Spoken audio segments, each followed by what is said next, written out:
Thank you. Good afternoon. Welcome to Poetry and Prose Christmas edition. And today we are partnering with the NALIS Debe Library.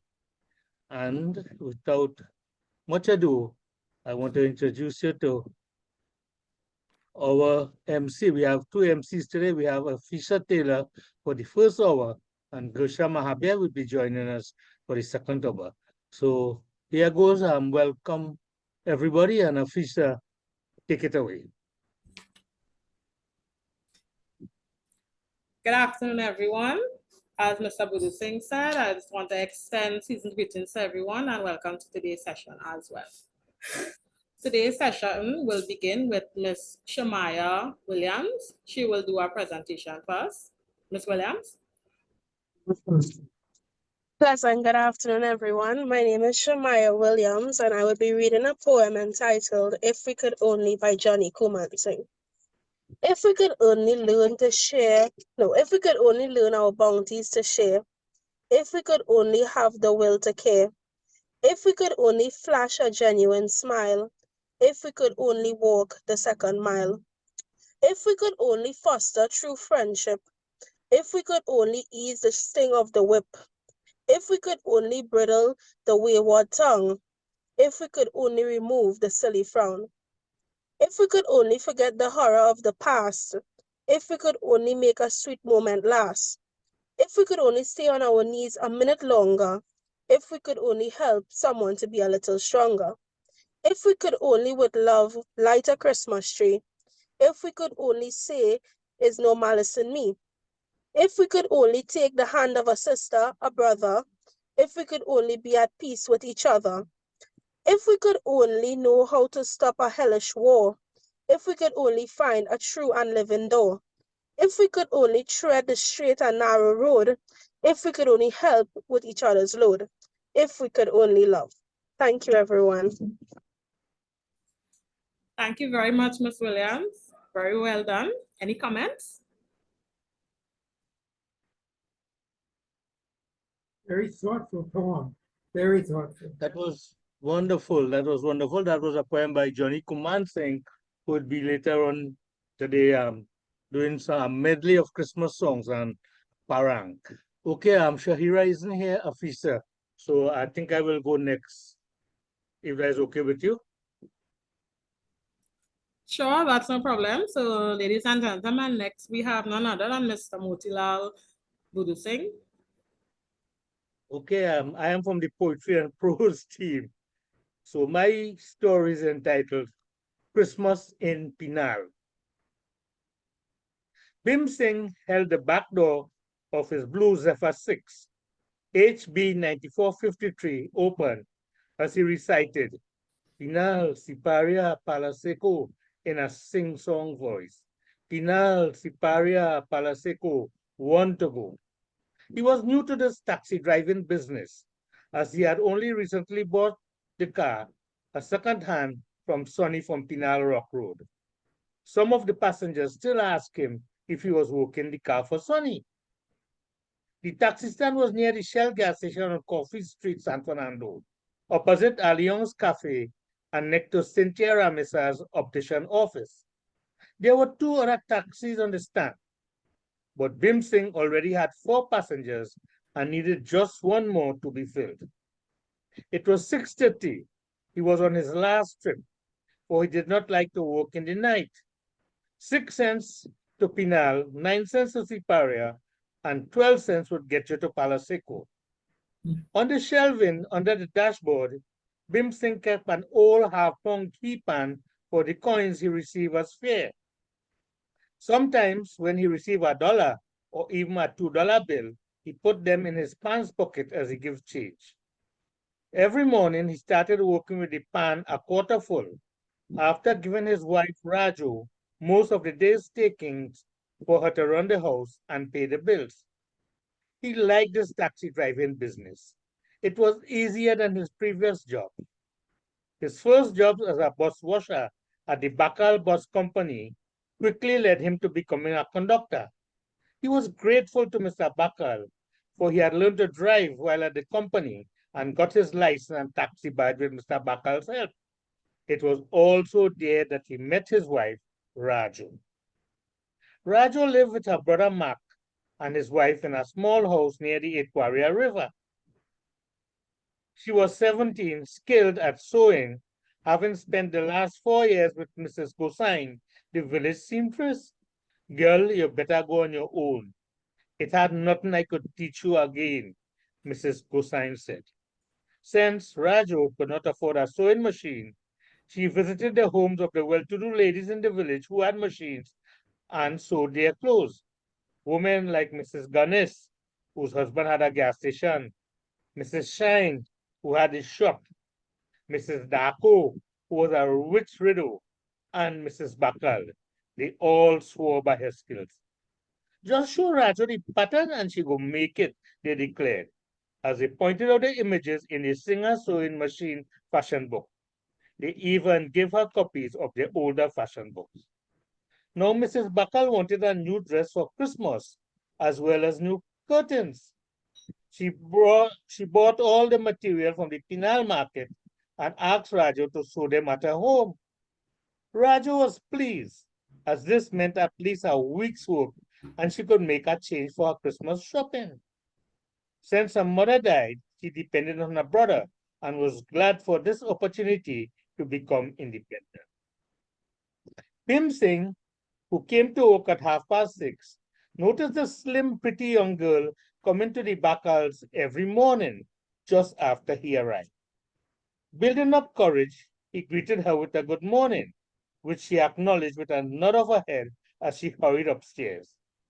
He decided to find out who she was and asked one of the older workers. That is Raju, Mark's sister. Careful, Mark don't make joke, was the reply. He decided to talk to Mrs. Bakal. You like she? Mrs. Bakal inquired. She's a good girl and does listen to me, but no foolishness or else, she threatened. Soon, Raju and Singh were eating and chatting regularly on mornings, as Mrs. Bakal, ever the matchmaker, decided that Raju should spend the next month sewing for her children and relatives using her machine. She also asked Raju to help her with planning for the Bakal Bus Company Christmas party and also with the cooking. Now, Christmas in Penal in 1947 was different than in San Fernando and Port of Spain. First of all, most of the families were East Indian and Hindu, so there was no ham or pork or beef. The meat served were for the most part chicken, homegrown, and perhaps goat, all curried. Dal puri and rice, and homemade bread to go with it. Cakes, mostly coconut drops and some egg cakes with common fowl eggs were baked. There were no gas ovens, and baking was done in iron pot that had the baking pans inside and were covered with a piece of round galvanized on which was heaped glowing coals. Heat on top and heat below produce perfectly brown cakes.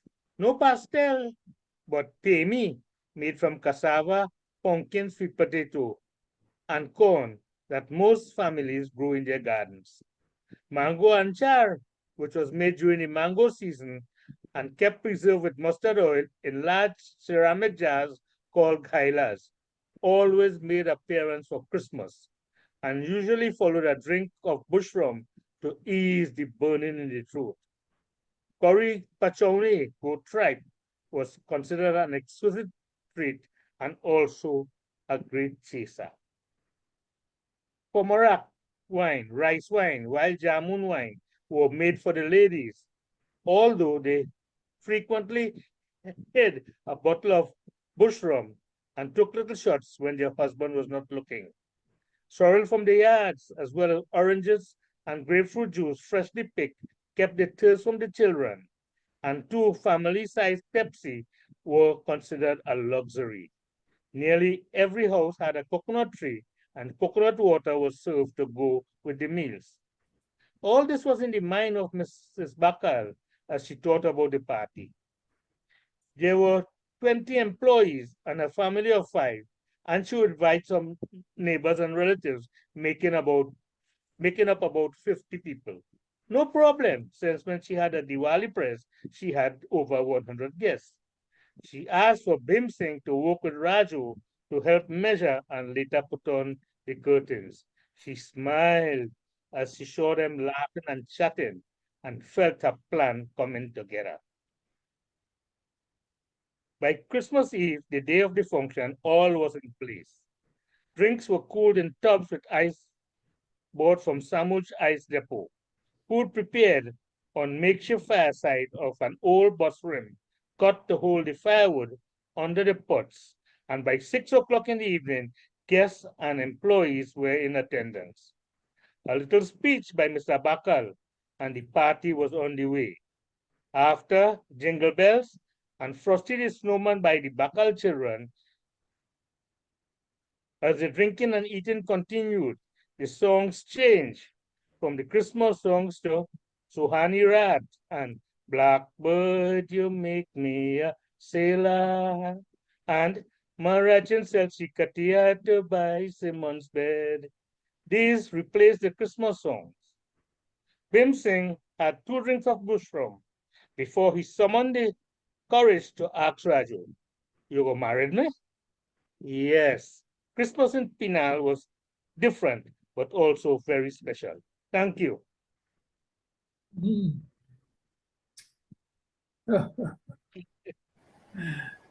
you, you, Afeisha. thank you, Mr. Boodoosingh. I always enjoy the musical interludes in the telling of this story. It's very relatable.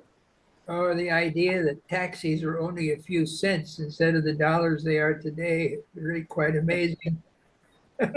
Yes, because even when I started the school, we used to pay 20 cents from Penal to San Fernando. Ah, And that was the 60s. And this story is set in the 1940s. Incidentally, Bhim Singh is my father. oh, that's sweet. Oh, Okay, the realistic telling. it will go right along. Okay. All right. So next reader we have will be Micah Taylor, who will be presenting a poem first. Good afternoon, everybody. My name is Micah Zantila, and today I'll be reading Go Back to the Stable by Johnny Coomansingh. Born in a stable, a manger for a cradle, a bed of straw, so humble and so poor. Toiling at the carpenter's stable, many today treat as a fable. Bearing my burden, so done, forgiving every time, he the mount of olives climb. No bed, no pillow for his head. He made the blind man see and supplicated for you and me, giving bread to the hungry, trudging the road to Calvary. Speaking the sweet and sincere word, fought not with sticks and sword. Taking my sorrow, promise a brighter tomorrow. I know you know the answer for every question. I know the struggle for your tongue to mention. I know that you are busy with the family institution. I know of the preparation for the Christmas tradition. Forget them all. Go back to the stable. Dig, search, find the recipe to be humble. To not wrong. Go back to the place. See the peace, the blur in your Savior's face. He came for you. Do you know his voice? He will sup with you. Is it your choice? It was always about you from the beginning. Come, rest, sip from his blessed fountain. Thank you, everybody. Marvelous. Thank you, Mr. Taylor. Any comments? Yes. Thank you, Mr. Taylor. That was very well done. And Johnny poems usually carry what I would call relevant messages, heavy messages. And this one is telling us, go back to the stable. And I suspect that what Johnny wants us to do is to go back to the beginning and look at the meaning of Christmas, the true meaning of Christmas, and to act in that way as to, portray this true meaning of Christmas. Johnny, any comment?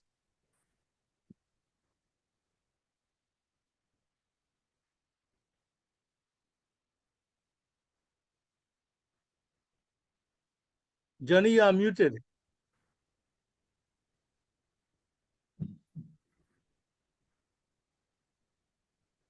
Yes.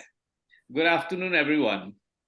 I wanted to really project in that poem the concept of humility, about how humble we should be and how loving and kind, considerate and understanding, having concern for one another.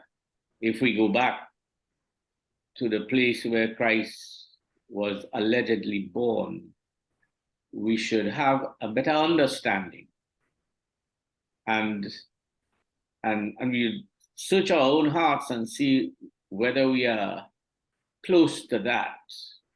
And if not, we should seek to become a little more, I wouldn't want to use the word user-friendly, but a little more kind and concerned about one another in our quest to be humble. That's all I have to say on that one. Thank you, Johnny. Thank you. It certainly shed some light for us, and light is something that we need at Christmas. Okay, Afeisha, I see that Shahira is here, so you can go ahead and introduce Shahira. Of course, next reader we have from Poetry and Prose Group, Miss Shahira Ali. Miss Ali? Hey, yes. So I wasn't expecting to be called at this time, but just now. Let me just find my story. Right, got it.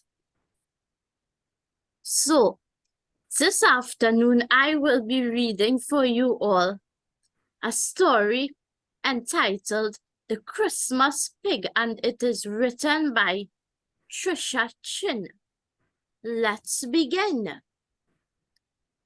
Lorena didn't like the look of the last piglet that her husband Ram had brought home. Out of the litter of 5 that small boys so had dropped that August, Ram had taken 3 for fattening, 1 each for his favorite fatting times at Christmas, Carnival, and Easter. Of the 3, 2 of the piglets were good, rushing to their feed like all hell break loose, every day without fail. But the 3rd, boy, that 3rd, Lorena's eagle eyes picked up from the get-go that the 3rd piglet didn't rush to the feed. He always took his cool time and watched Lorena the whole way as he walked to the trough. Since the first night she fed the piglets, Lorena marked him, the 3rd piglet, as he walked slow, slow, slow. His little curly tail pointed straight up in the air, like he was the Princess Margaret. From that first night's self, she knew that he was different from the other piglets. And because of this, she watched him as he behaved the same way every day without fail. After a few months of feeding, Lorena knew for sure that she definitely didn't like that 3rd piglet. If it was possible to say that her blood didn't take a pig, then Lorena would have said that her blood didn't take that pig at all. Mind you, Lorena was no new hand to this business. As Ram used to tell everyone, from the first time I meet Lorena, she rolling in mud. Ram would slap his knees, roaring with laughter, as he told anyone, all and sundry, that Lorena was a true pig girl, to his mind almost living in the stall with the pigs because she could catch piglets with an ease that he had never seen before. Usually at that point in the story, he'd hug his wife with no small amount of pride in her piglet catching accomplishments, while Lorena would be blushing furiously because she never liked for all kind of people to know their business. But Ram didn't care. It could be the carpenter, the neighbor, even his boss. He felt no shame in the story, and he'd often plant a big kiss on Lorena's forehead too, holding her even closer as she tried to squirm, almost like a piglet herself, out of his grip. At that point in his story, he'd normally say that his mind had been made up, that Lorena was the one for him, from the moment when he pointed out that the piglets that he wanted to her father, man, and he realized that less than 20 minutes later, Lorena had not only already caught the piglets, but also loaded them onto the tray of his van. Ram didn't lie about any part of that story. He was a man who liked his pork, and when he saw how Lorena handled those piglets, well, it was a done deal, like they say. Ram put the question to her one time. She said yes because she didn't really have anything else to do. And in tutus, the two of them, together with Lorena's parents, went to the district office and made it official. Since then, the two of them had been saddled together for the last 12 years, with Ram doing his full work at Tech by day. But after work and on weekends, he would help Lorena around the house. And oh boy, what a house it was. When Lorena married Ram, she didn't know him to be no millionaire. She was expecting a simple thing, a little house with a pig here or a chicken there. Normal thing like the house she grew up in with her parents. But Ram house and his yard and the full extent of his property took her by full surprise. And then some, so much so that the first time he took her around the whole thing, her mouth fall open. And it was only when he laughed and said, "Close your mouth, girl," that she realized that she had been standing, eyes open big, and mouth agape like a fish. Ram's house was normal enough, a nice upstairs and downstairs that only he lived in. But nice. Everything proper in its own place. New, modern, no expense was spared. Lorena was surprised that Ram, with his broken down van, had such a nice house, but she was glad too because the house was hers now as well, to live in with Ram. At first, she thought she had seen the whole thing, the house and the yard with the flowering plants all round. But then he took her to the back of the house. down a little set of rough concrete stairs that had been set into the natural decline of the hillside, through some mango and zabuka trees. It was there, at the bottom of the little decline, that he led her onto a clearing which let her see the full extent of the lands and the buildings flowing out below. And that was when she stood, mouth agape, eyes wide, staring in awe.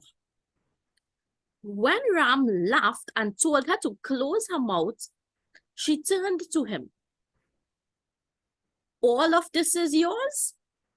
Shy then, Ram smiled. Yours now too, since we gone and register. Lorena didn't know what to say, so she just stood there, looking out at this big set of land and saying nothing. Lorena had grown up in the bush in Tabakit and had been minding pigs her whole life. Not just pigs, mind you, but chickens, ducks, turkeys. Sometimes when her father went hunting and killed a mother with young, he'd bring the young maniku or deer or lape or agouti and she'd raise those too. But that come like nothing compared to what Ram had married her and brought her to in Tortuga. From what she could see, Ram had acres and acres of land.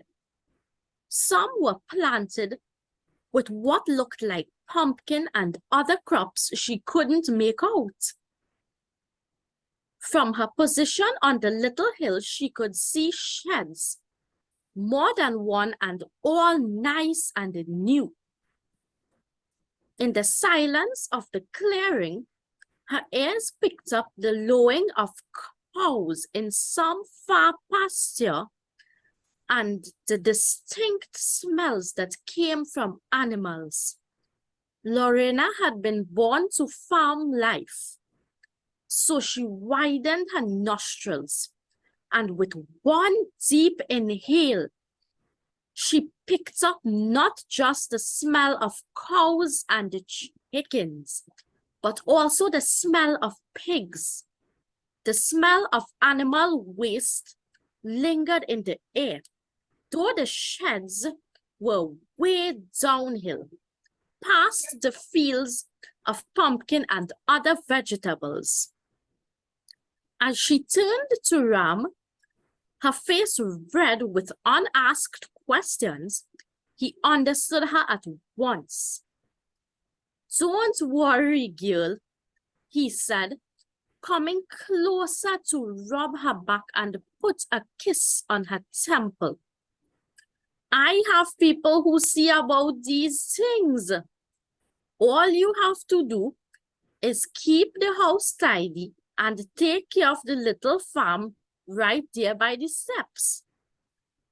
He raised his chin to the little farm, and Lorena turned to see the little sheds that she hadn't noticed before, with 1 or 2 chickens, a cow, a goat.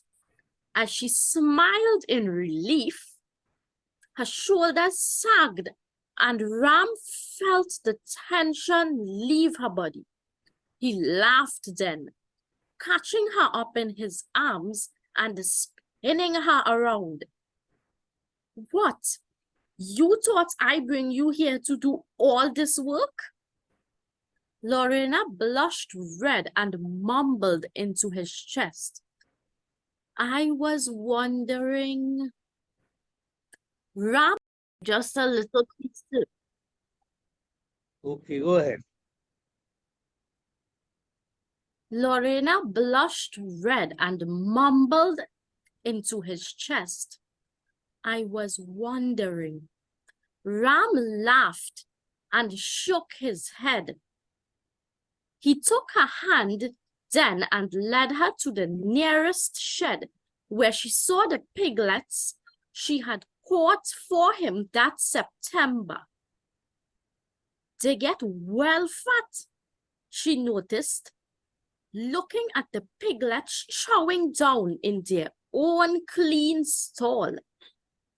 That's the plan, my dear. That's the plan. Ram pulled her into his arms, then and kissed her longly, slowly and passionately, right there by the pig pen. That was how their married life and Ram's annual tradition with the Christmas pigs began. And that's the end of the story on today's Christmas edition of Poetry and Prose. Okay, Shahira, would you just sing one song for now and you'll leave the next one for later? Please do. Okay, sure. I don't have microphone here, so if I don't sound loud enough, and I'm looking at my phone, so let me see. Deck the halls with boughs of holly, fa la la la la la la la. 'Tis the season to be jolly, fa la la la la la la la.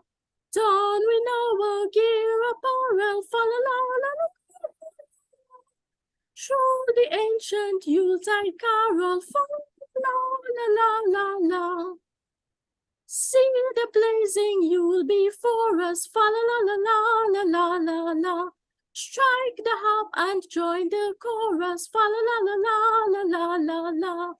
Follow me in merry measure, fa la la la la.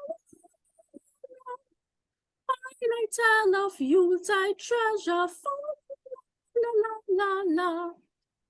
Fast away the old year passes, fa la la la la la la la.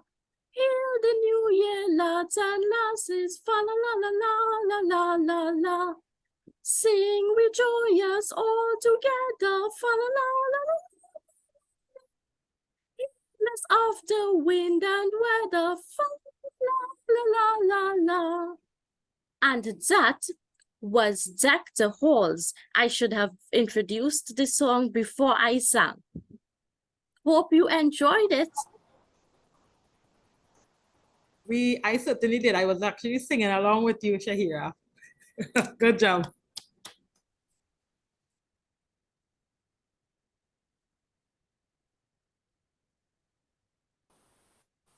Okay, Afeisha, continue, please. Okay, everyone. So the next person we have to present is Miss Cynthia Birch. Miss Birch? Yes, thank you. I have the pleasure of reading a story by Tricia Chin, Mavis's Black Cake. If I tell you the story of Mavis, I know you wouldn't believe me. To tell you the truth, neighbor, I don't know if I even believe this story myself. Mavis was a single woman, a spinster, living in a nice house in Moripo. Her father was a headmaster for a good boys' school in San Fernando. Not the ones you know, one of those that did boarding. And her mother was a professional too, a kitchen assistant in the kitchen of the Governor General when he was in San Fernando. And the mother worked. She worked until she made her way up. Not to cook, because that wasn't a job for women in professional kitchens in those days, but assistant cook. That was a good job, assistant cook in the Governor General's holiday house in San Fernando. Mavis's mother did that job well. When the headmaster up and died, he had married Dolly. He was 30 years older than Mavis's mother. After all, when he died, the mother didn't need to work. Her husband had been headmaster so long, a bachelor so long. Vernice and Barclays Bank used to handle his accounts, and she told me, neighbor, when that man died, he had nothing but money. But Mavis' mother was young. She had a child of mine, and besides, assistant cook was a very good job. So she stayed on, learning and cooking and saving. And Mavis grew well, neighbor. When I tell you that child grew well, good in school, singing and dancing, it had nothing that mother did not try for that Mavis. So when the mother up and died when Mavis was 19, well, that was a blow. Mavis was rich, rich from her father, rich from her mother, and she had just started secretarial school. Well, what the girl could do, a neighbor, she finished his secretarial school in the regular time as secretary to the manager. That Christmas, spring and share, nothing too fancy, each other. Well, the accounts department executive team took charge for the main courses, and it was for the human resource department, Mavis's department, to do the desserts. Everyone thought hard about what they could make. Teresa said she could make fudge. Granny said she could bring sweet bread. And Mavis, well, her mother used to make the best black cake, and she was sure she had the recipe somewhere. She would bring her mother's famous black cake. The party was going well. Everyone was enjoying the decorations, the food, the music, the drinks. When it was time for dessert, Mavis, Rani, and Teresa went around with trays of the goodies, and everyone helped themselves to one piece and more of all the fudge and sweetbread and black cake. But a strange thing happened. Although the people could bite into the fudge and sweetbread, try though they might, they couldn't bite into that black cake. Puzzled, some of the people wondered if it was some sort of rum fudge as they tried to suck on it to soften it. But even sucking on it, no one could taste anything, and not even a knife like what Mr. Poonwasi from accounts used to try to cut it made any difference. The thing would not cut. Everyone ate the fudge and sweetbread hastily. Then, when Mavis went around to see the black cake was eaten good, they all smiled and nodded. Yes, dear, Mr. Poonwasi said. I will take a piece home to my wife. He nodded as he hastily wrapped his piece in a napkin and put it in his pocket. Lovely Mavis, Miss Harding from the executive team said as she eyed her slice on the plate. You must give me the recipe, she said, smiling as she prodded it around the plate with her dessert fork. It was only when Mavis happened upon the secretarial department gathered around the drinks table that she heard what was really going on. Mavis' cake harder than a rock, Rani said as she bit off a piece of rum and raisin fudge. Girl, was all Teresa could say as she wolfed down sweetbread with some ice cream. Mavis fled straight to the ladies' toilet then, slamming the door as she ran into a stall, and locked the door behind her. She stayed there in the end stall, her feet on the bowl so no one would know that she was there.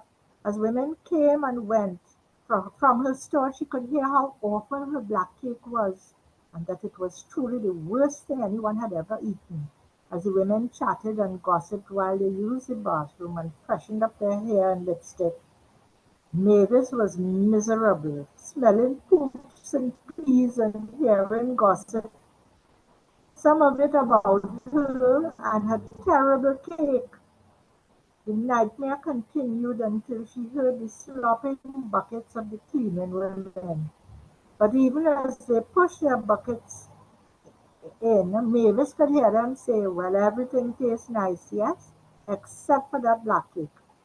Mavis slammed open the toilet door and ran out of the bathroom, her face covered so no one would see her as she ran, out of the dark and empty dining hall to her father's Mini, driving home with tears streaming down her eyes. Mavis gave up on baking anything at all until the next year when her mother's old prayer circle cajoled her to make a black cake from her mother's recipe books. It was for charity, they told Mavis, that her mother's cakes always took the most at auction, especially the famous black cake. Mavis swallowed, thinking that maybe she'd done something wrong last year for the Christmas party. She resolved to try again. This time, she followed her mother's recipe to the T, using all the heavy bottom 9-inch round pots, the best ingredients, everything. The ladies were ecstatic and advertised on their flyer that cakes worthy of the Governor General's own table would be available for sale. The day of the auction, Mavis's black cake sold for the proverbial £1.25. The prayer circle was pleased as punch. Mavis had kept back one cake for all of them to partake of after the auction.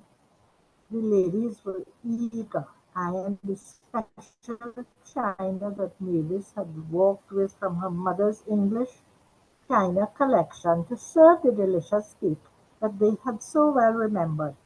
Each church lady mother, as they put the cake into their mouths to savor the deep, moist richness that they associated with Mavis's mother's cake, and started to gag. Some managed to gag their cake bits into their and just spat the forkful back onto Mavis's mother's mouthful up. But no matter how they got almost in unison for the tiny glass of sherry at each table setting to wash the taste away. Mavis, her face growing redder with every moment, watched as Mrs. Ledger would compose herself, silence the others who were still hacking and coughing with a look, and asked gently, "Are you sure you used fresh eggs there?" Mavis nodded yes, horrified that something may have been wrong with the eggs. She had checked each one. She was sure of it. Mrs. Ledgerwood nodded, smoothing her skirts. "Don't worry, dear, don't worry. All is well." She turned then to whisper to Mrs. Carlyle in a low voice, but it carried as the whole room strained to hear. "We will have to refund the price of the cakes. Please do so quick." Mrs. Carlyle raced to the nearby phone, and Mavis sat defeated as the ladies quickly cleaned up her mother's plates and wrapped them and sent her home. So that was the sad end of this story.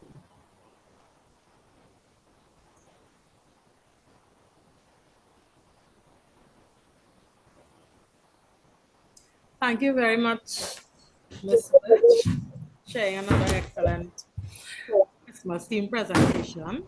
You were Any comments?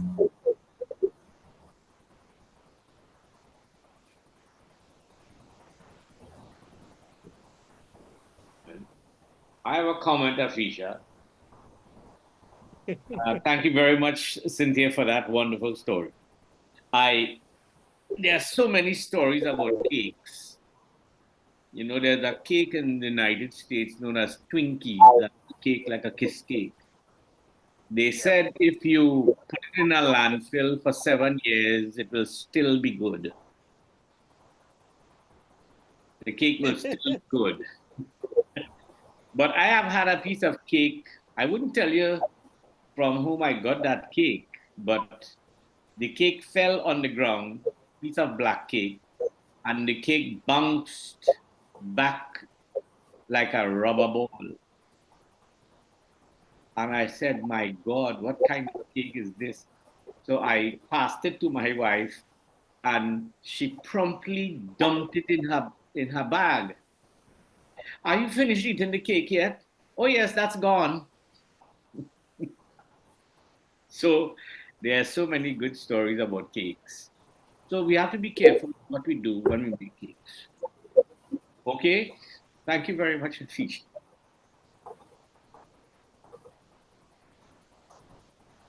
You're welcome, Mr. Coomansingh. Okay, so Okay, one thing before you let Johnny go. Johnny, we'll have Shahira singing again, and we'll have Vilma singing. So I don't know if you could pick up your quattro and give you a little accompaniment. If you could hear Thanks. the quattro, I'll try. I'll try. Okay, all right then. Let me Okay, get the- officer, go ahead. okay, so our next reader is Josiah Taylor. Josiah. Hi everyone, my name is Josiah. I'm first by Anakan 1-2, and I'll be reading Let Christmas Be by Johnny Coomansingh.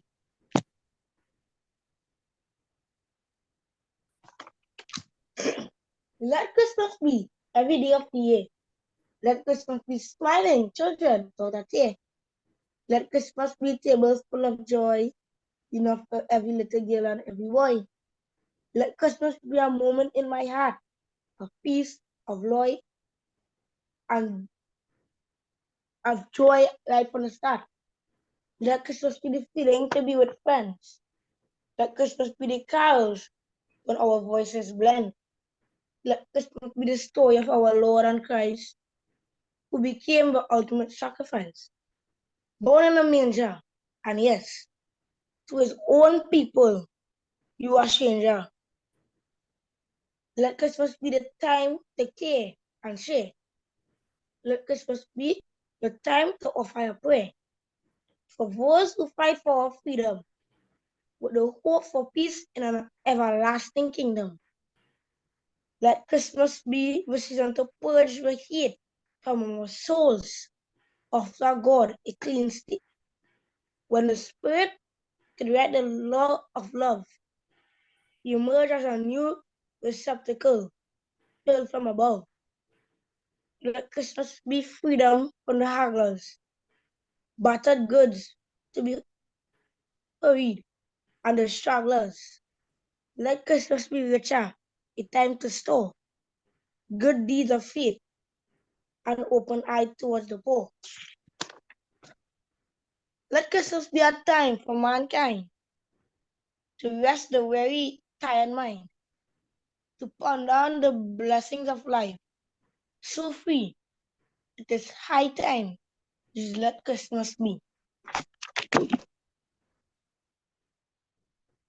Thank you. Okay, good job, Josiah. A very dramatic presentation.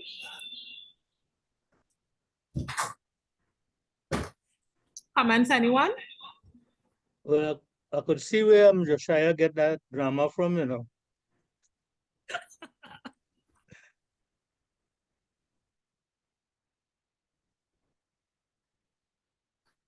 Yeah, he loves presenting and performing. I'm not sure where he got it from though.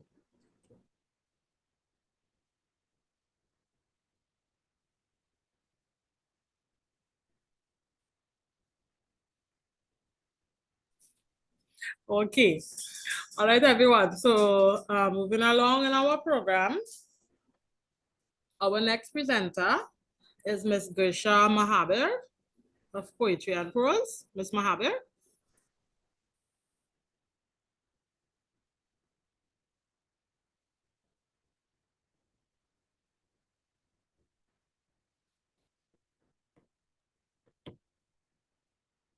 Hi, you seeing me? Yes, thank you. Hello. Merry Christmas, everyone. Happy holidays. Now, this is a short poem, and it's for the ones that make Christmas happen. Heavy rains bring a chill on a Christmas morning. Heat from the oven creates condensation that bathes the windows, wiped till spotless with gazette paper a week before. Pineapple glazed ham fills the home. The tree in the corner of the living room glows. Wrapped boxes underneath, waiting to tear open. The quiet moments before. The voices of neighbors, the laughter of children ring. The lunch meal brings the noise of soca parang. So this time, at dawn, this is the planner's Christmas. So hold on. That's my poem. I wanted to say the mother's Christmas, but I didn't want to just focus it solely on women because I know sometimes the fathers play Santa and is the planner of Christmas as well.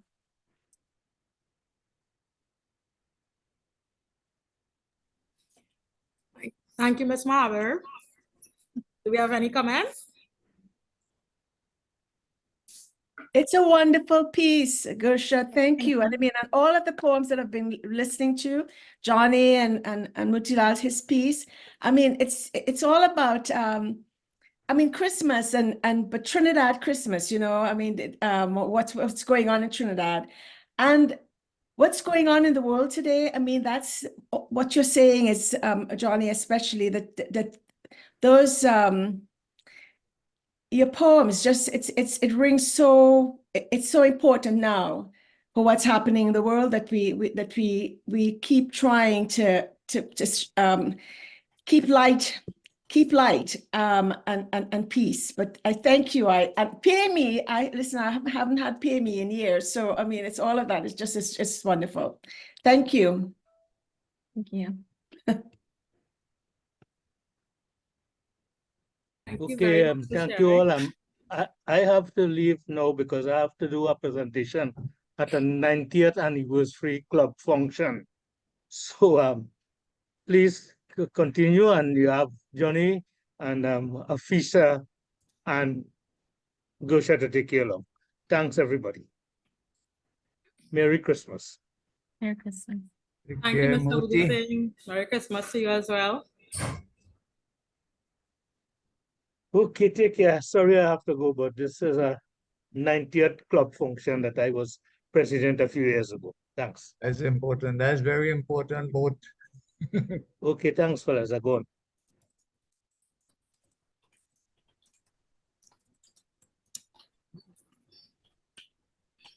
Okay, thank you very much, Mr. Boodoosingh. Ladies and gentlemen, at this time, I would hand over the introductions of the balance of readers to Ms. Gusha Mahaber. Ms. Mahaber.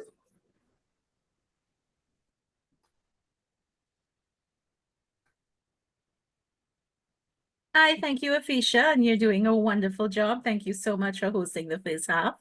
You're welcome. Thanks for inviting me. My pleasure. Okay. Now I'm not seeing my name on the list. Did you send me just my my readers? No, I would have sent you the list from the list that I would have gotten from Mr. Boodoosingh, but I updated it based on the email sent. So after Elizabeth, the next reader is Miss Ferguson. Ferguson. Okay, because her name isn't on the list. After Elizabeth, I'm seeing Vilma. Yes. So just wanted to ask. Yeah, so I will send you, I'm going to send you now the updated list while Elizabeth is presenting. No problem. Okay, so I'm going to introduce Miss Elizabeth Taylor to present for us.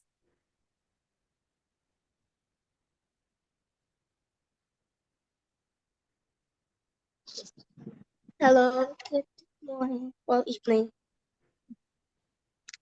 Hello. Today I'll be reading Reindeer All by Keeron Isaac. I look at the reindeer and how he is a sign of joy. On Christmas Eve, bring parcels of hope to every girl and boy. With his antlers erect and bells so wistful, I wish I could one day dance with a reindeer eternal. He travels the world once per year at the speed of light. In anticipation of reindeer hour, which commences Christmas Eve night. It starts to wonder what catches our beautiful reindeer's eye. A story often lost as our little reindeer gallops through the Christmas sky. In Yuletide, present the gift of bringing the joy of this very season, or does he miss being with his mom, dad, and sister for this very season? It appears that our little reindeer held the dilemma too. One year, he contemplated hanging up his gold-plated reindeer shoe. Reindeer went missing on the enchanted Christmas Eve. For many, it sparked the question, what could cause his leave? Reindeer into thin air had vanished and was now nowhere to be found. The town's distraught children searched for him round and round. Word spreaded through the air that Christmas could be on pause. Unknown to the village, they would soon how the cause. Reindeer found himself home at the residence of sister, mom, and dad, and tremendously needed to see them. He felt they were all that he had. They asked him the question, "What was the matter, son? You look so down." They had never seen the reindeer with such unseeming frown. Reindeer explained, "I made everyone happy, but who cares about me?" "We do," the town's children shouted in jubilee. Reindeer was astonished, and his mouth hung open in shock. Little boy ran up his favorite treat. It was 3 Christmas cookie blocks. The children had tracked Reindeer back to his place of abode. They did it quiet, stealthily. They were all in stealth mode. Reindeer's face lit up, but no more so than his heart. This showing compassion was a beautiful work of art. Reindeer, Reindeer, we love you so much, and so do these children here. His family works affirmation. Such love was all reindeers need to hear. Reindeer pranced and played with the children, and we all laughed half so heartedly. Reindeer wished he could stay longer. His heart was now back to beating very cheerily. "So long, everyone," he declared. "I must now return to the North Pole." He clicked his heels triumphantly with his aura now of gold. "We want to go for a ride," explained the kids. "A reindeer friend is more wonderful than a toy." "You certainly can, my new friends. Hop on my back," said Reindeer, beaming away with joy. Everyone involved with taught a lesson. When you love someone, let it be known. For love is truly one of the greatest Christmas gifts the world have ever known.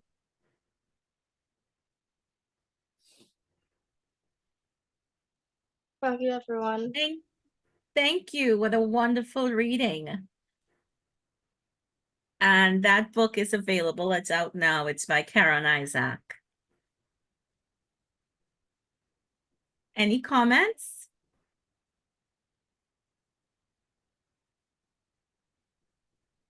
You read wonderfully and brought life to the reindeer. Thanks so much for reading. Thank you, Miss. My pleasure. We're going to move ahead to Heather. Heather? Hey, good afternoon, everybody. Good afternoon. Can you hear me? Are you hearing? Yes, we can. Okay, that's great. Okay. Well, mine's another cake story. It's called Dolly and the Christmas Pepper Cake. Dolly and Sarita were neighbors in the village of Penal in which I grew up. They were very friendly, but with a rivalry which, existing together with too much familiarity, was a bad combination. Dolly was the leader and Sarita the follower.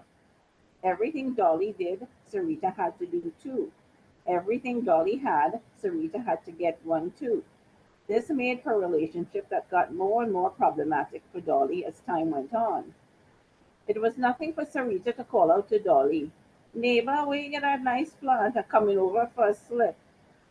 Or, "Neighbor, when you get done painting your front step, give me the rest of the paint to do mine." This was especially irksome during mango season, as Dolly had a tree that was laden with Julie mango, and Sarita had a concreted up yard with no bearing tree. In fact, not a blade of grass breaking the surface. She would arrive at Dolly's front gate and announce bold as brass, "Neighbor, I see so much mango hanging on your tree. I come from a share." As Christmas time approached in the village, every housewife got ready for the big day by cleaning and polishing up around the house. Windows to be washed, front steps painted red, furniture polished, new curtains sewn and hung in every window. Dolly went to Penal Market to buy lengths of cloth for new curtains, working all through the night to sew them up. The minute Sarita saw the new curtain, she had to get the same material. She went to Penal Market and interrogated every cloth vendor to discover who sold Dolly the cloth and buy the same one. Then she came back boasting to Dolly, "Look, I get the same curtain cloth like you, and I beat down the seller, Madam Singh, to her rock bottom price." It hurt she so much she had tears in her eyes. "Shame on you, Sarita. You know Madam Singh's struggling to make ends meet with a sick husband and little children to feed," Dolly replied. But Sarita didn't care. She pushed her luck further with a command, "Sew mine up for me now. You just do such a good job." Dolly get vexed. "That damn Sarita have to copy me all the time. Look, she gone and buy the same cloth as me. And now she expect me to sew it up for her," she complained to Ravi, her husband. "You know what they say," Ravi said. "Imitation is the sincerest form of flattery. It look like Sarita like your curtains." "It's getting annoying now. I make an excuse not to do the sewing for her. I say I'm too busy," Dolly remarked. "Girl, is now you're learning. Draw up boundaries with that woman or she'll have you spinning. If she's not too ashamed to ask, don't be afraid to say no." Dolly soon began to focus on more important things, like the upcoming annual Christmas Black Cake competition in the village, hosted by the Presbyterian Church Ladies Group. She had won first place with $100 and a red ribbon 3 years in a row, and she was intent on maintaining her winning streak. Others, like Sarita, yearned to find out her closely guarded secrets, but Dolly remained tight-lipped whenever others probed as to her ingredients and methods. Sarita tried her best at the competition, but she never even got an honorable mention. Dolly began quite in July to soak her dried fruit in a mixture of rum and cherry brandy, to which she added fresh lime and lemon rinds, bay leaves, cinnamon sticks, cloves, currants, pitted prunes, and maraschino cherries. She put 2 huge glass jars of the mixture hidden away from Sarita's prying eyes in her pantry, next to bowls and baskets of tomatoes, peppers, mangoes, and oranges from her back garden.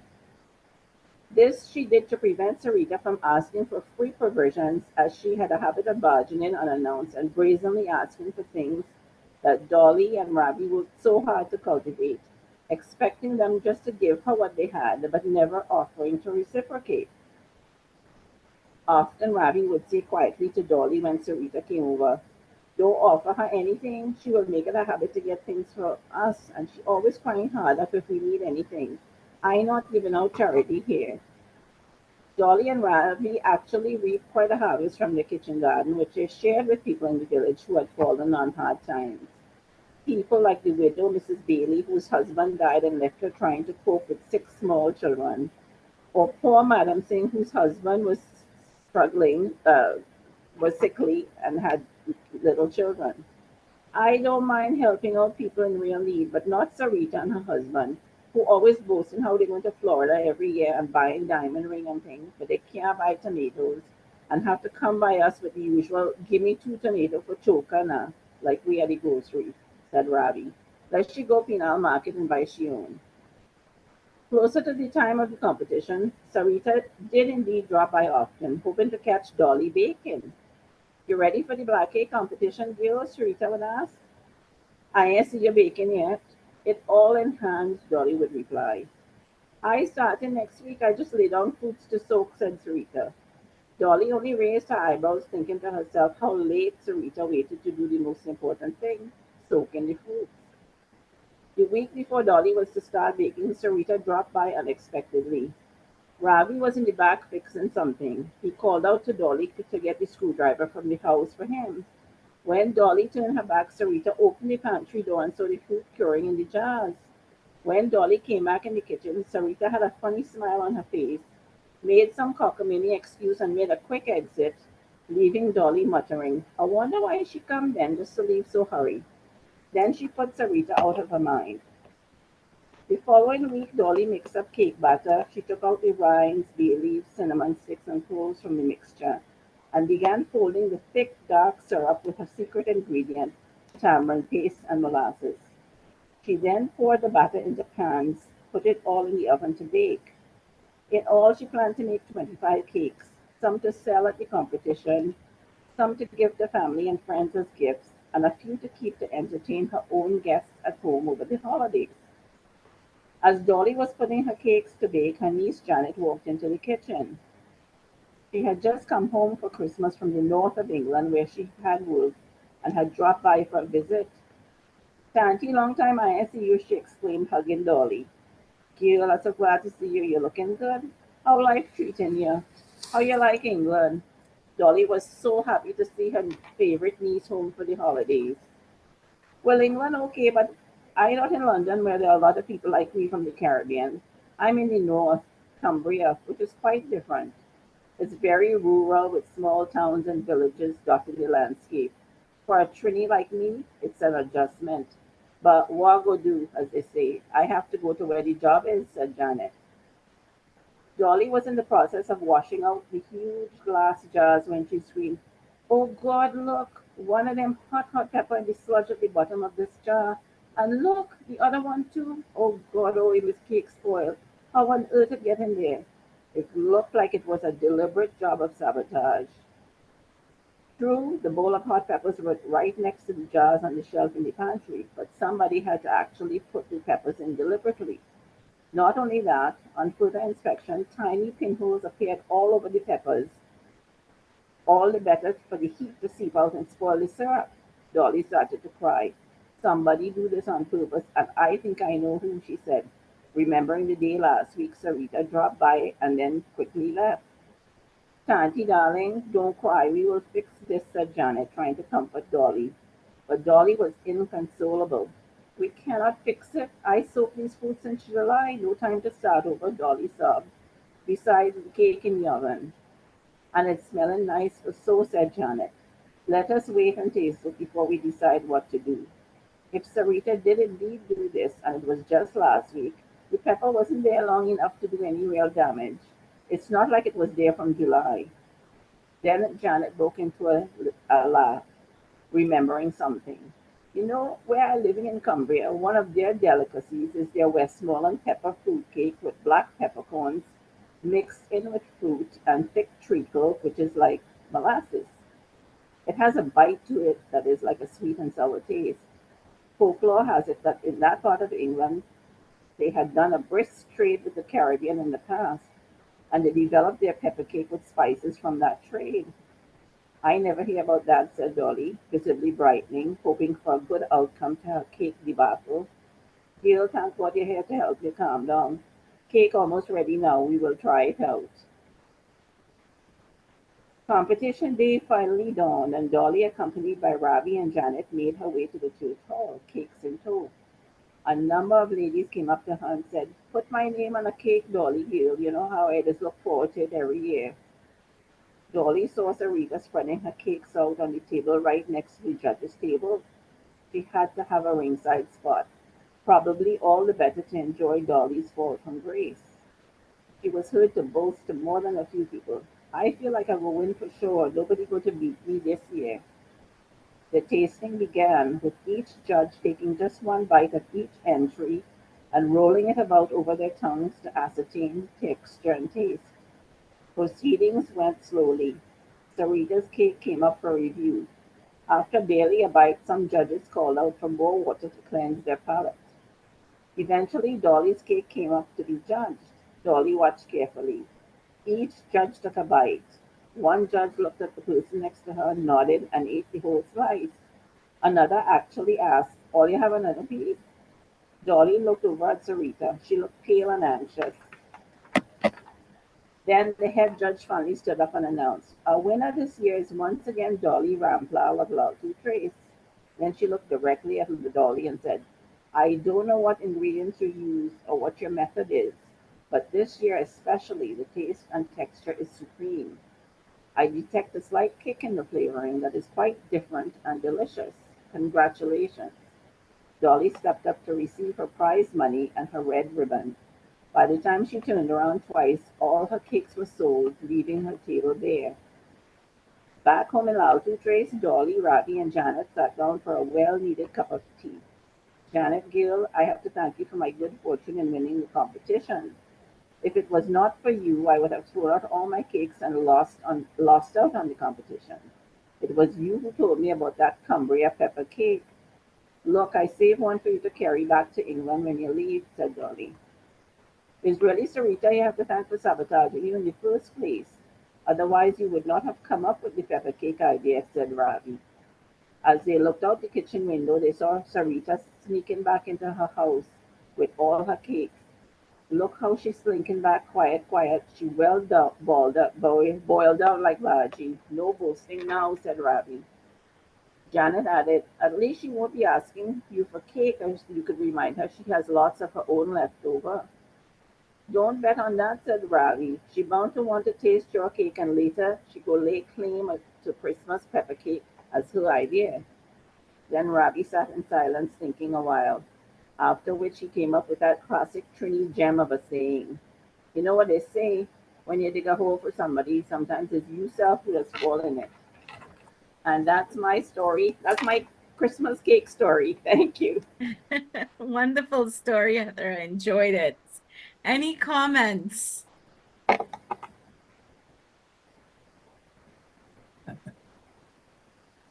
I'm still laughing.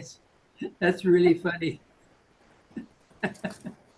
Boy, when you're living up in the cold of Canada, you have to think of these things. Wonderful story, Heather. Well done. Love it. Thank you. Thank you.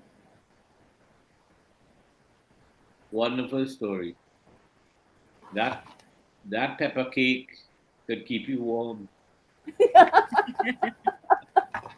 You know, Johnny, when I Googled pepper cake, just for a whim, I Googled pepper cake, and there really is such a thing as Westmoreland pepper cake in England. Trust those English people. They get all these spices from the Caribbean and they throw it all in the cake batter.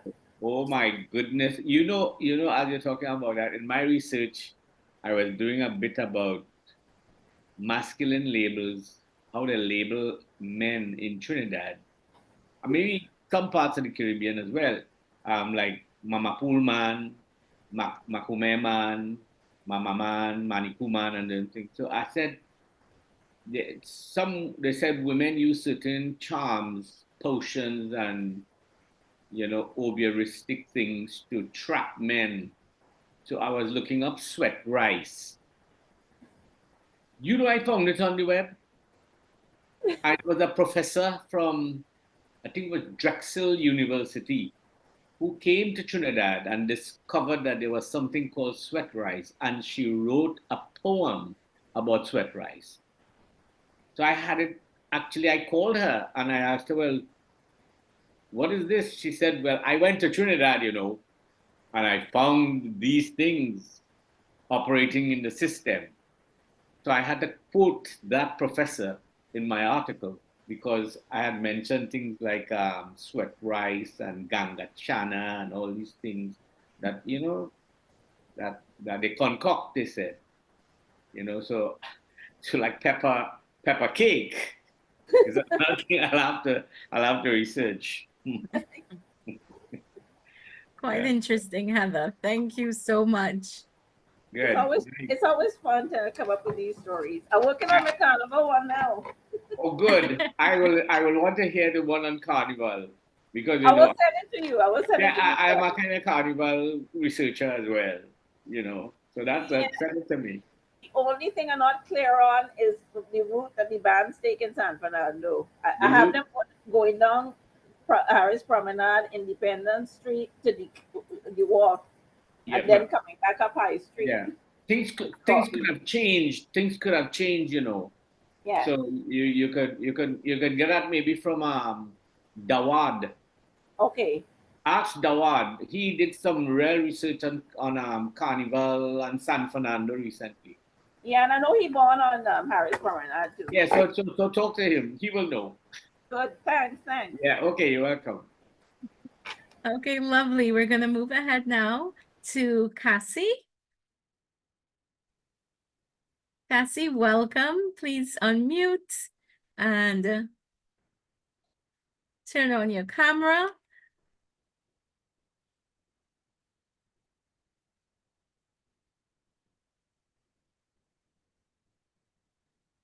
Cassie? Right. Coming up. Thank you.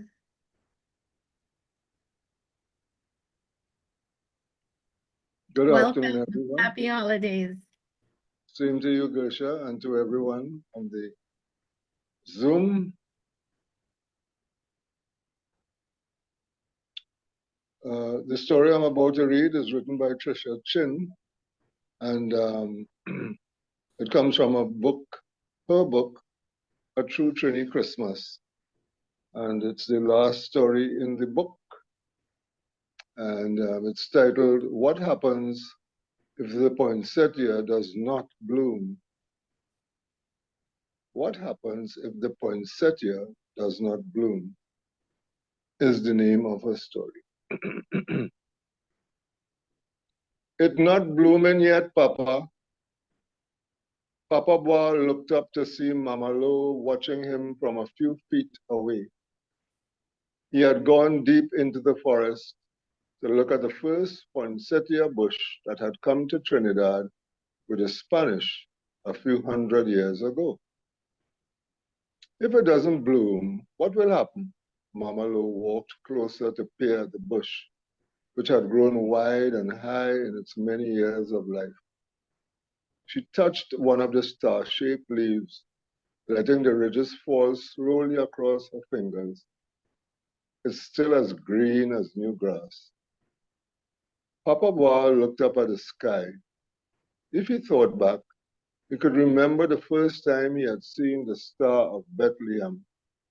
He had been in the forest when all of Trinidad was forest, and the shining light that showed those nights had been larger, brighter, closer to Earth than any other star, whether before or since.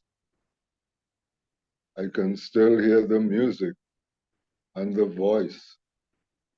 What do you say, Papa? Papa Boy looked up, startled. He had forgotten Mama Lo as the memories intruded. Do you remember the star? His voice was rough. He hadn't used words in some time. Mama Lo looked up. There was really only one star after all. Her eyes left the sky and came back to Papa Boy standing a few feet away. If I look, she thought, if I really look, I'll see right through him. Neither of us is really here. Papa Boy looked away from her, his forest green eyes wounded. No, Mama, we have not been here since that star. Not the way we were. He held his hands to his face, the fingers ending in hard, strong, curved black nails. Mama Lo drifted without form across a beam of moonlight. Here, but not. Thoughts made words. Why did they keep us if the Christ child is a new era? Mama Lo looked more blue in the moonlight. In Papa Boa's night vision, she looked like water. She looked like a woman. She glowed, he thought. Mama Lo laughed. Papa Boa smiled. Are we in a fever dream? Papa Boa thought. Mama Lo smiled, her form wavering as her emotions grew high. The great god Pan is dead. Mama Lo gasped out loud. Papa Boa looked up. Where did that voice come from? They both wondered as the bristles on Papa Boa's body stood on end. Papa, look! Mama Lo pointed at a poinsettia. The star-shaped leaves that had been green a few moments before were now brilliant red, the red of the leaves themselves giving off something almost like light. Papa Boa backed slowly away. Yes, he said, yes. Papa Boa raised his head, pointing his horns to the sky with defiance. I am dead, but there is something akin to life in me still, he shouted and left the clearing, even as the faint music of spheres could be heard rising into the night. Mama Lo watched as Papa Boa walked through the forest, walking far and fast away from the poinsettia, even as every animal in the forest had started streaming in, bowing to Papa Boa before crowding around the plant. Mama Lo looked at the poinsettia. If you have killed us, Star of Bethlehem, blood of Christ, why do you keep us here? She whispered. Mama Lo looked at her hands, which were always so frail and light of form, near the poinsettia in full bloom. What do you have for me, Christ? Even as she spoke, she pulled mist into the air to keep the crowd of animals cool. The animals bowed as she passed them, following in Papa Boa's wake. As she left, the singing started. The night the poinsettia first bloomed was the only night the animals had voices like humans. Her head dipped against the wavering form of her chest. Merry Christmas, she thought, even as she went to a tiny river that gurgled across a small waterfall. I think tonight I'll comb my hair. She pulled the golden comb from the curtain of the waterfall and sat for a while before entering the privacy of the cascade. The end.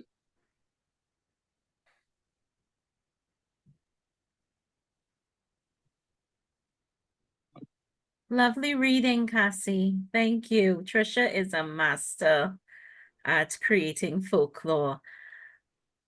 Any comments?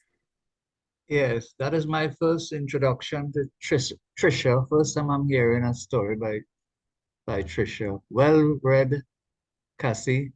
I love the use of the folklore, the interplay of the folklore with the Christian element. It was well written and well read. As I said, so I'd like to read more of Tricia's or hear more of Tricia's stories. As you said, she's good. Yeah, she has a Christmas collection out as well.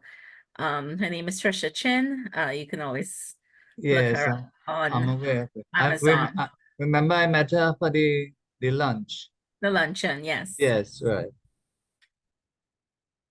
And we also are offering poetry and prose musings in a tea shop on Kindle for free today. Well, it was, no, not today. It was free yesterday. So if you're unable to get the hardcover, you can always pick up the Kindle. It's also much less. I am sure I don't know if people really know about Papa Boa and Mama Glow. Mama Glow is alleged to be the wife of Papa Boa. Mm-hmm. And I wrote a whole calypso about Papa Boa. The title was don't cry, Papa Bois, don't cry. Because he wanted a little tryst with Sukunya. And in other words, he was kind of horning Mama Glo then, in our own dialect. Mhm. So I said, Papa Bois, you have to watch yourself, but you can't cry. Don't cry, you know. Because Sukunya going and suck somebody else, she ain't sucking you. So but the link between Papa Bois and Sukunya, it stretches back to West Africa. Okay. And we should know the genealogy of these Yes. creatures, these imaginary creatures.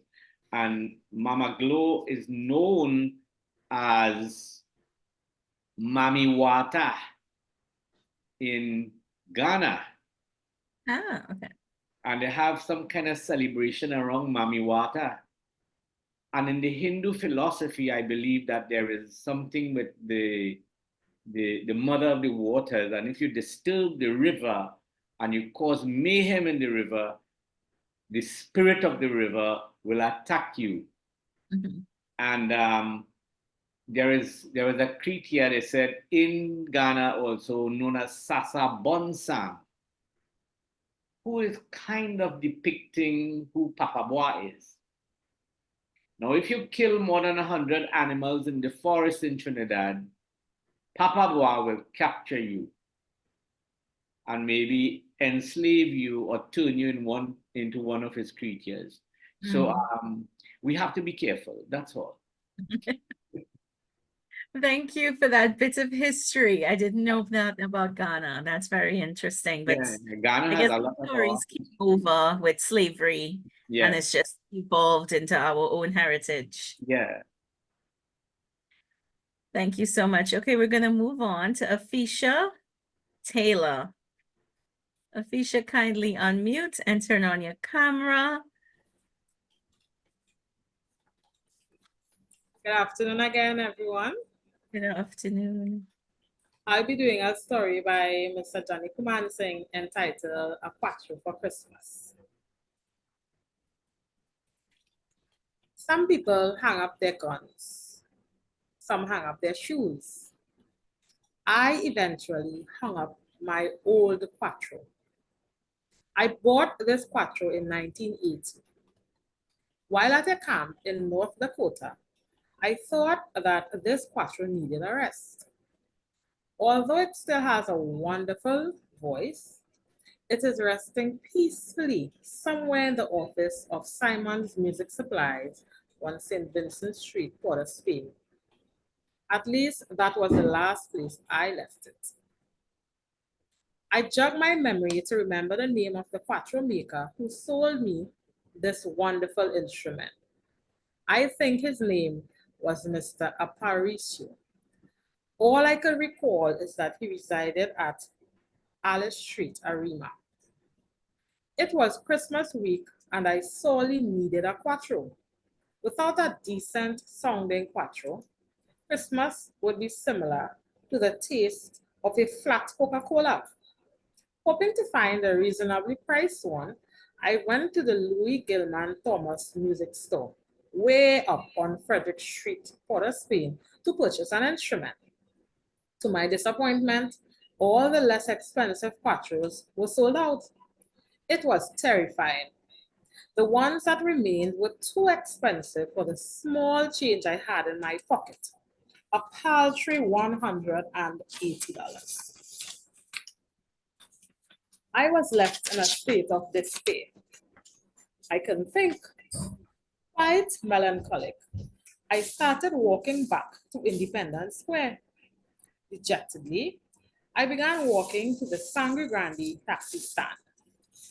And somehow, a little birdie told me to go over to the Genora's clothing store on Queen Street and have a chat with Paul Castillo, one of the founders of the Trinidad and Tobago Parang Association. I explained to Paul my situation, my dilemma. I reminded him that once upon a time, he came to our tiny house with some parang bearers from Rio Claro. And yes, he remembered. He then directed me to go to Alice Street, where I will meet the Quatro maker who makes the bells of St. Mary. He makes one of the sweetest sounding quattros in Trinidad and Tobago. Without reservation, Paul lauded the work of this wonderful artisan. So I hastened my pace to reach the Alice Street. When I arrived, the aging quattro maker greeted me at the door. I told him what I came for, and he invited me in. His wife also greeted me and offered me a seat next to her dining table. They were so kind and gentle. Two really beautiful people. Without hesitation, the man told me that he had no more quattros for sale, but showed to me his very own quattro. So I asked him if he would sell this to me. He said that it was his personal quattro and that it was not for sale. My heart sank. I pulled out the $180 I had in my wallet and I made an offer for the instrument. I really coveted the instrument. He looked at me and shook his head. And that shake meant, nah, boy. Nevertheless, unbeknownst to me, his wife was in my corner. And she said, oh gosh, give the boy the quattro now. You don't even play with it anymore. I blurted out, yes. I instantly reminded him that he could always make one for himself. It seemed that he was not going to crack. This was his special quattro. The back of the instrument was not made of cedar as all the other quattros I played. The back of this one was made with a different type of wood. I asked him, mango wood, lipinet? He just smiled. $180 was quite a sum of money to pass up in those days. He played a few notes on it for me, and oh, what a tone and resonance. He saw in my eyes how desperate I was. Then he handed the quattro to me. So I started to play. He was so impressed that he said, okay, sir, okay, you win. You can have the quattro. Could you imagine the joy I felt? I own two more quattros, Sona and Vega de Oropuch. They are good sounding ones. But every time I look at the bells of St. Mary, I remember the first time I played that sweet and delightful Trini-made instrument. I probably have the only quattro left that was made by this great luthier who lived on Alice Street, Arima. There was a time that my quattro went missing. After a concert in the auditorium of the Central Experiment Station, Ministry of Agriculture, Centennial, I somehow came home without my quattro that night. I wasn't drunk. Panic struck. Someone had stolen my precious instrument. Then I remembered. My worries subsided a bit, but it took me almost a week before I could have gone to retrieve my quattro. Sometimes such events happen. There are times when a parandero would go out with his quattro and return home without it. In those days, much value was not applied to such instruments, and when parang time comes by, they would simply just have to go buy another quattro. But I could not afford to lose the bells of St. Mary. This quattro was too precious, and I was grateful that it was safe.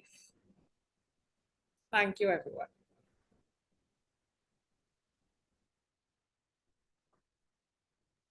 Thank you. What a great reading. Any comments? Very nice, very nice. Beautiful little story. Yes, it is. Johnny, would you like to share anything about that story? Okay. You're a wealth of Yeah, well, actually, that Quatro is supposedly lodged in Simon's music store on St. Vincent Street, because I took it there. I said I wanted a safe kind of museum for the Quatro, and I don't know if he still has it. I told him, just hang it above your desk. It's a Quatro of good luck. You know, it's the only one of its kind in Trinidad right now. So Wow. I didn't want it to be broken up or anything like that. It sounds good still, but I got another Quatro since 2003. This one here. So I have this since 2003. So I keep this one. This is really good sounding as well. But this was made in Venezuela. But that Quatro traveled with me everywhere I went. You know, when I went to study, graduate school and everything. When I went to camp up there, way up in North Dakota, sometimes that Quatro went with me, and everybody enjoyed the Quatro and the kind of songs I used to sing, our calypso, the parang, you know, even some Christmas carols and all. But the Quatro really was a wonderful instrument, and you know, I mean, acquiring the Quatro was so wonderful for me. I mean, I was so depressed when there were no Quatros I could buy until that man, you know, bless his soul. Yeah. Lovely. Thank you for sharing. Of the title, Johnny, The Bells of St. Mary. The title came from the name of the Paul Castillo's, the name he gave to those instruments, the bells of St. Mary. That's how that Quatro was named. Okay. That Quatro maker named his Quatro the bells of St. Mary, and I suspect as much that he used mango wood at the back of the Quatro. Interesting. Yeah. Well, staying on the theme of music, we have Vilma that will come on to sing for us. Great.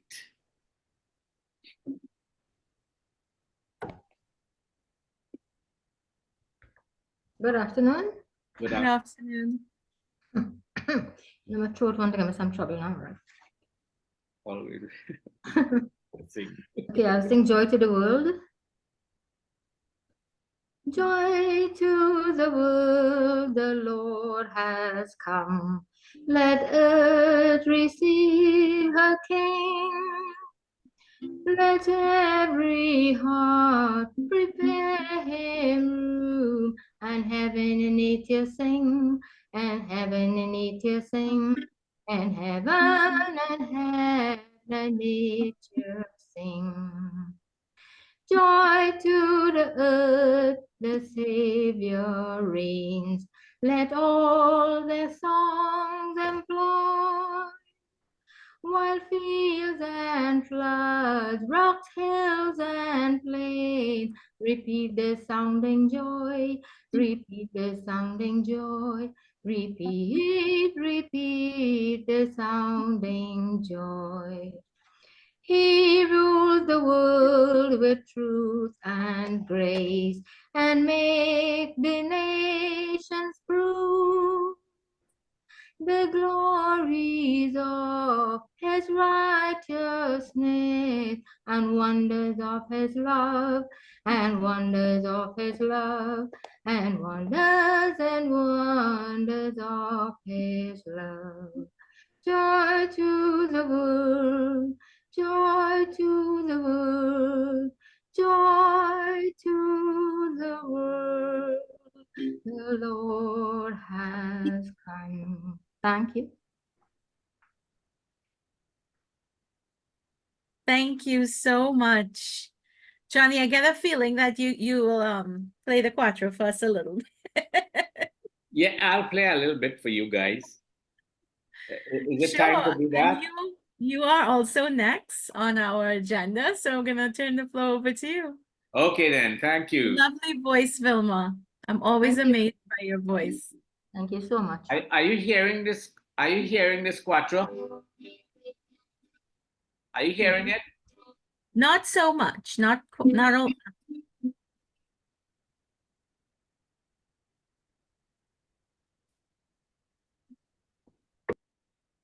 No, Johnny, we're not hearing. Are you hearing it now? Right, slight. It's not very loud yet. Yeah. Breaking up. Right. Yeah, it's breaking up. Mm. No. Let me see if I can raise this volume somehow. I don't think it can go higher on my computer. But I write certain songs. Sometimes I feel a certain way and I just write a song. So while I was in college, I felt very sad. And you know, around Christmas time, you want that family and friends and everything around you. And it was so tough for me. Sometimes I just stay there and reminisce about Trinidad, and I was the only Trinidadian in that area. So I said there was nobody else to talk to or to share my views and my culture with, except that school I taught in, that university way up in North Dakota, they showed off their 2 tenor pans in their percussion music section. And I was very thrilled to see that school, small as it was, had the tenor pans. So I learned to play pan in that school. So I made up this song, No Ham for the Pitch Oil Pan. Do you all remember in the times past when we boiled hams in the yard on 3 stones, and we had a pitch oil pan? Really, it wasn't pitch oil, it was an oil pan, and it was like a 5-gallon tin can, and you would put the ham in there and boil it. And so I wrote a little song about that, about this lady who went to Twin City Mall to purchase a ham, but there was no ham. And so there was no ham for the pitch oil pan. So let me see if I could sing some of this for you. I went down the road to value, riding the Twin City Mall, shopping on Christmas Day. I can't find no parking at all. I tell something scary. Going to buy a leg of lamb. Stand up right in the roadway and started a serious traffic jam. As I entered the door, I could feel it. Coldness I cannot explain. My dog lost the traffic by the freezer. Holding she had a different pain. She looked as though she was crying. The clutching to she joy pan. She fall out, I got no more. And then she fall down on the floor. If there had no harm, if there had no harm, not one black ham in the floor. If there had no harm, there had no harm. They say they are bringing no more. If they had no harm, if they had no harm. The people just watching in awe at a big golden freezer and an old lady lying on the floor. That's just 2 verses of the song. So that's sometimes I just get myself writing stuff. You know, so I did a little thing on that. And then there's another one. I'm living in Valencia right now, and sometimes I traverse, well, by driving the Valencia stretch. And sometimes there are some really bad holes in the road. And sometimes they're not here in the Quatro. Yeah, but that song, sometimes the pothole is so big that you find a road inside the pothole. It changes, you know. So we're not hearing the Quatro too good because I don't have that kind of facility. So I will just go back again and sing.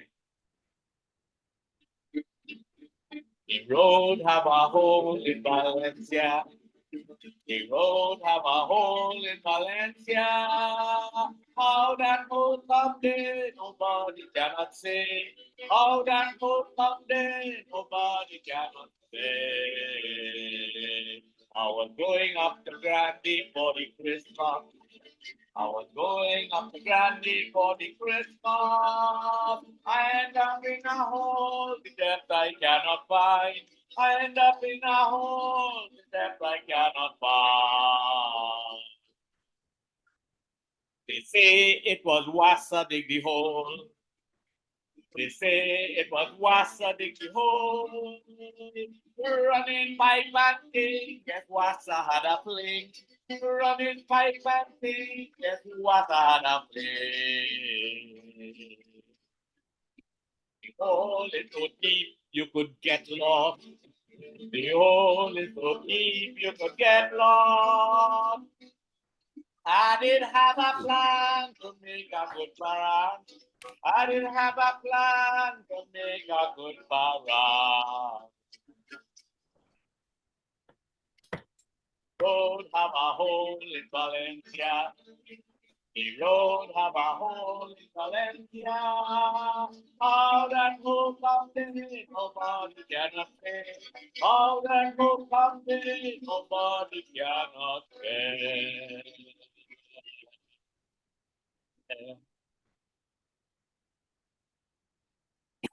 So that's part of the soca parang that I will construct as I go along my journey in this life.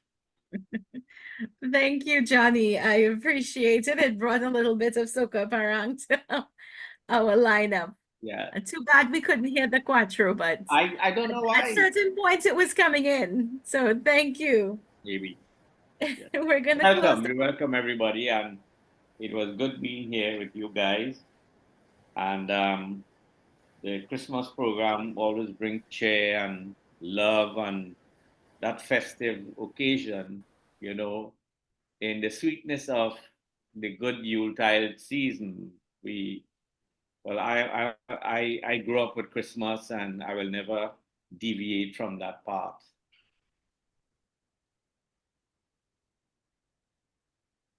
Johnny, I'm very sad to hear that the Valencia road is so bad. I used to go up regularly that side, the Sandy Grande, and in my days it was such a ride. Look, it was nice in those days, but traveling to the west on the western lane, heading west, is horrible. I mean, we have to be right now there are no holes really in the road, but there are lumps and bumps, as though the engineers who are repairing the road, they don't know how to level something. I've seen how engineers level roads and fix potholes in the United States, and how they prepare the road and how they pave the road, and it's like silk driving on the road.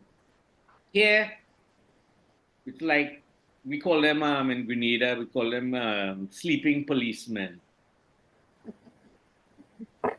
It's a horrible mess, and no matter what you tell the government, as though the Minister of Works and Transport doesn't travel on this side.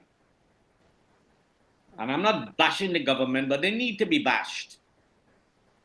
You know, and they need to wake up and see, well, what the people are experiencing after you're paying so much taxes, and now they want to bring on some more tax. Come on, wake up now and do what is right. You know, you're paying contractors to do shoddy work. And that's what we are facing all the time.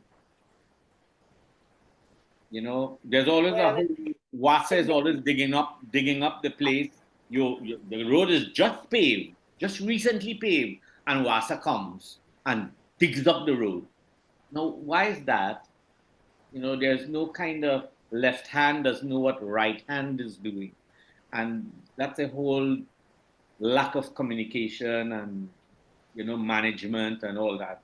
So we tend to be bearing a lot of strain in Trinidad and Tobago. I don't know so much about Tobago, but in Trinidad right now, we have a problem. And to know we have 99 acres of asphalt, it's ridiculous. Well, we'll hope for a Christmas miracle for Valencia's roads. Oh. Like maybe God himself has to come and pave that road properly. All righty, we're going to move along to Vilma. Vilma is going to close off our session for this year with a reading. Vilma, the floor is all yours. Thank you so much, Johnny. Yeah. Thank you very much, Ms. Mavis. My story is entitled Christmas and its Evolutional Celebration. Christmas around the Western world in general, and Trinidad, where I live in particular, has evolved into a huge commercial event celebration in current times. I am sometimes amused to see how Santa Claus takes more of the spotlight than Jesus the Christ, the one whose birthday the big celebration is actually for. Due to the easy availability of all the things that can be obtained now to make Christmas commercial, as compared to their unavailability during the same time in the last century, I can make this assertion. I will speak of about 60 years ago, based on my age then and experiences from then to now. Recently, my eyes fell on a framed painting of the Chaguanas market that might have been built in the 1950s. In the picture, it was ground level, just a square roof with a peak top and fairly large, but no walls. It was situated along the main road in some open land. That building accommodated a limited amount of vendors, but the wide open yard surrounding it was also used by vendors to sell their fruits and vegetables.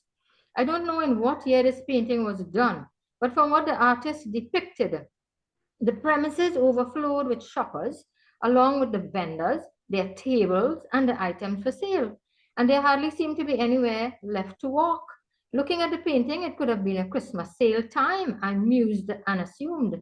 However, although there were lots of locally grown fruits and vegetables like tomatoes, sweet potatoes, dasheen, okras, pumpkin, bananas, mangoes, and watermelons on sale, no Christmas fruits were seen. In those mid-20th century days, apples, pears, and grapes were imported and sold only at Christmas time. But during the year, those fruits were not imported. So the busyness notwithstanding, my assumption seemed not to be correct. But nowadays, we can get them in markets, in groceries, in supermarkets, and of course, on the streets all year round. In my growing up locale, La Romaine, we Christmas shopped at the Mocarapo Street Market in San Fernando. That was like a real treat for us, going with our mothers. First, we would take a taxi, drop out at the library corner, and walk down, and then up the busy high street. After admiring all the lovely new toys which we couldn't afford to buy, the furniture and the kitchen utensils being sold in the stores, and in the street vendors' collapsible cots on both sides of the streets, we would head down to Mocarapo Street for the market. We used to leave home early because the high street stores that we had to visit to examine all their products closely were Kripalani's, Woolworths, Nandlal's, DP Mirage, Deluxe, Imperial Stores, Manhins, and George F. Huggins. Of course, there were stores on Mocarapo Street too, which we couldn't leave out, like Claudio Cavallo's that sold furniture. Some of these stores are no longer there, but others are. And even though multi-stored malls have largely replaced the street gawking, people still love the streets. In the current news, the police has to be monitoring the high street in San Fernando, but with no success. In Chaguanas, a huge building has replaced the old market. And this year, police are there too, trying to keep the vendors off the streets with no success. In the olden days, the week before Christmas was a very busy time for everyone. and the South Race residents were no exception. Grass and fencing hedges had to be cut short, drains had to be cleaned, as well as hog pens, chicken pens, goat pens, and cow sheds. Yards had to be swept, the cut grass collected in a heap and burned if no rain fell to wet it. The brooms were handmade from coconut trees' leaves. I'm sure everyone knows the cocoa brooms. It was a holiday time and schools were out, so each morning the younger children had to poke their broom strands into the ground and dig out anything that would make the yard look untidy. Otherwise, their elder siblings would be ready to give them some angry smacks on their backs. But all that would be forgotten when the 6 o'clock hour came and all the children would look forward to the carol group that made the nightly rounds. As soon as they heard the youthful voices saying, "Good night, Christmas is coming, the geese are getting fat, please put a penny in the old man's hat. If you haven't got a penny, a cent will do. If you haven't got a cent, then God bless you," they would perk up and run to the front door to listen to the beautiful songs that followed that endearing speech. After hearing the lovely voices singing the songs, every family certainly found a penny or more to put in the old man's hat. Nowadays, electronic carols have replaced the live, and radios, TV DJs, stage shows, and parang are the only options. Nearer to the big day, the day before, known as Christmas Eve with a common E, was when the ladies got busy with their baking of goodies for the next day's eating. They baked sponge and fruit cakes, sweet bread, brown bread, as well as whole chickens and pork legs in the outdoor ovens, which the village men made using empty oil barrels that were bought from grocers. Those who didn't have an oven would share their neighbor's own. Camaraderie generally prevailed among the ladies and children around that time. Early on Christmas morning, 1 or 2 residents might be killing a pig for sale, and all the neighbors bought a pound or 2 to curry for lunch, along with dal puri, stewed chicken, curry duck, rice and dal, pigeon peas, etc. Later in the day, they would take turns visiting each other's houses to taste the goodies and drink homemade ginger beer or sorrel, or a bit of store-bought cherry brandy. Each child felt elated to have a whole apple, a few grapes, and a whole solo or red spot sweet drink to celebrate by him or herself. Nowadays, families gather to have big celebrations in turn by each other's homes, but neighborly meets are less and less. The list of eats and drinks are endless, and newer recipes like pastels now make the dishes inventively complicated, but still delicious. Cakes can be bought at supermarkets and bakeries. The recent COVID-19 epidemic took away the families' get-togethers, but slowly that is being restored. We hope it will be permanently restored because nothing can compare to that Christmas family and community joy time introduced by Jesus' birth and which brings nothing but happiness to all hearts. Thank you. The end. Vilma. Thank you, Vilma. That was lovely. Any comments? I've written one to her because I remember in World War II as a child getting apples and pears and things from the soldiers that were here from the US and Canada, which we could not get at the stores at all here. Very interesting hearing what she said. Yes. Well, in my time, my mother had to deal with 9 of us, and we really had no dad at that time. He absconded, and she would sometimes have 1 apple, 1 BC apple. Do you know what that sounds like? And she would cut that apple into several parts, and we couldn't get an entire apple. Now I could eat an entire apple, but we couldn't get an entire apple to eat. And we got a little piece, and we got 2 grapes and 2 little, like walnuts or something, what you call the Christmas fare that we used to have then. And if she bought any ham, it was the smallest ham that was hanging on the wire in the Chinese shop or whomsoever, and everybody knew what your pocket was like back then because of the size of the ham that you purchased. And you had an installment plan. I don't know if people remember that, but in those days they had an installment plan for the purchase of ham. And you would pay $1, $2, or $5. But Christmas Eve day, you are sure to take home your ham.